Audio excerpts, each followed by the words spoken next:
Um tema bastante interessante em relação ao poder constituinte originário, é a respeito da repristinação.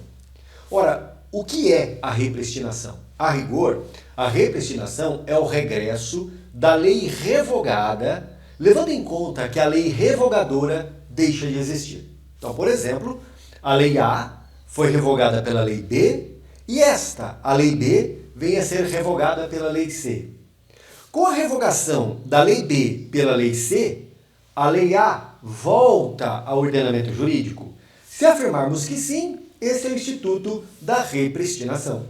Aí você pode estar se indagando, a repristinação, ela é admitida no nosso ordenamento jurídico? Sim, ela é admitida.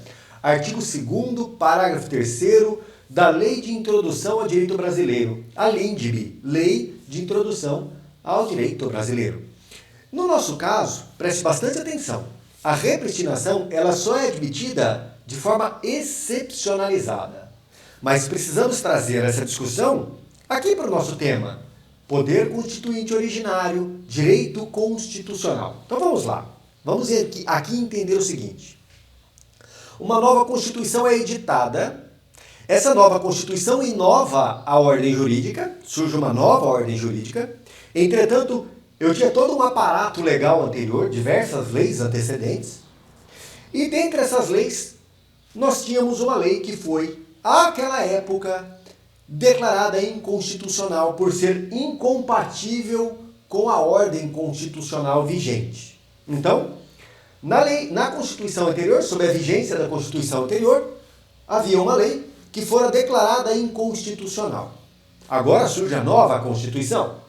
Com a nova Constituição, ora, já sabemos, a Constituição anterior é revogada. Revoga-se a Constituição anterior.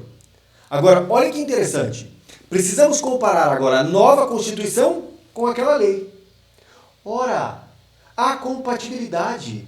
A lei anterior, apesar de ser incompatível com a Constituição que lhe era contemporânea, não é incompatível com a nova Constituição. Diante disto, podemos dizer que ela será recepcionada? Se for positiva a resposta, estamos diante da repristinação. Por quê? Porque uma lei declarada inconstitucional anteriormente, agora vem a ser recepcionada pela nova ordem jurídica, sendo revigorada. Mas isso não é possível. E por que não é possível? Porque a recepção de leis anteriores diante da atual ordem jurídica só se dará se àquela época essa lei era válida e vigente, ou ao menos não tenha sido declarada inconstitucional ou não tenha sido revogada. Se foi revogada ou declarada inconstitucional, não há que se falar em recepção frente à ordem jurídica atual, mesmo que lhe seja compatível. Se fosse possível, haveria repristinação, mas não é o que ocorre. Então, quando a nova Constituição revoga a Constituição anterior, não faz ressurgir as leis que anteriormente tenham sido declaradas inconstitucionais ou tenham sido declaradas revogadas, pelo simples fato de serem incompatíveis com a atual ordem constitucional. Então, repristinação nesse caso não haverá. Mas há uma outra situação. Imaginemos que hoje eu tenho a Constituição editada, Constituição em vigor, há uma lei que, preste atenção no que eu vou dizer, venha a ser revogada por uma lei posterior. Então, lei A, revogada pela lei B. Está aqui, lei A, revogada pela lei B, ambas sob o império de uma Constituição, a Constituição atual. A lei B, entretanto, é declarada inconstitucional, porque incompatível com a ordem constitucional. Declarada inconstitucional, por meio de uma ação direta, por exemplo, ação direta de inconstitucionalidade. Perante o Supremo Tribunal Federal, vamos imaginar aqui que o controle tenha sido concentrado. O Supremo declara a lei B inconstitucional. Qual é a consequência jurídica imediata dessa decisão do Supremo num controle concentrado? Aliás, essa decisão tem efeito erga omnes e efeito vinculante. Qual é o efeito imediato? É retirar do mundo jurídico os efeitos da lei B. Retirando do mundo jurídico os efeitos da Lei B, estamos dizendo, aquela Lei B não era para existir. E qual foi o efeito primeiro da Lei B? A revogação da Lei A. Então, olha que interessante.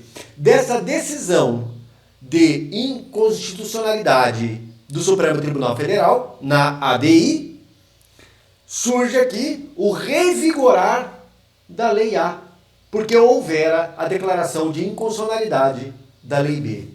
Nesse caso, não podemos dizer que tenha havido repristinação, mas eu tenho o efeito repristinatório de uma decisão na ação direta de inconstitucionalidade. Então, essa decisão do Supremo tem efeito repristinatório no sentido de, tendo declarado a inconstitucionalidade da Lei B, faz com que volte ao mundo jurídico a Lei A, que houvera anteriormente sido revogada. Mas o retorno da Lei A decorre da decisão do Supremo Tribunal Federal na ação direta de inconstitucionalidade. Portanto, o efeito repristinatório que eu tenho ali nessa decisão do Supremo Tribunal Federal. Então, aqui, em relação à repristinação, a gente tem que tomar cuidado. Primeiro, a nova ordem jurídica não faz revigorar dispositivos legais anteriores que eram incompatíveis com a ordem jurídica suplantada, com a ordem jurídica antecedente. Então, se eram incompatíveis, são afastados porque são inconstitucionais ou foram revogados. O fato de serem incompatíveis com a atual Constituição não faz revigorar esses diplomas legais. Então, não há repristinação neste caso. Quando se fala da atual Constituição, a gente tem que entender que ela passa a ser paradigma de validade do ordenamento jurídico atual. Perfeito. Mas é óbvio que a Constituição produz efeito retroativo, de modo a permitir a recepção de instrumentos legais antecedentes, desde que esses instrumentos legais não tenham sido declarados inconstitucionais ou revogados sob a égide da Constituição antecedente. Então, a repristinação, ela é admitida no ordenamento jurídico, sim. Entretanto, a gente tem que olhar com muita cautela, porque depende de previsão legal expressa. Bastando observarmos o que há no artigo 2º, parágrafo 3º da Lei de Introdução ao Direito Brasileiro. É isso aí.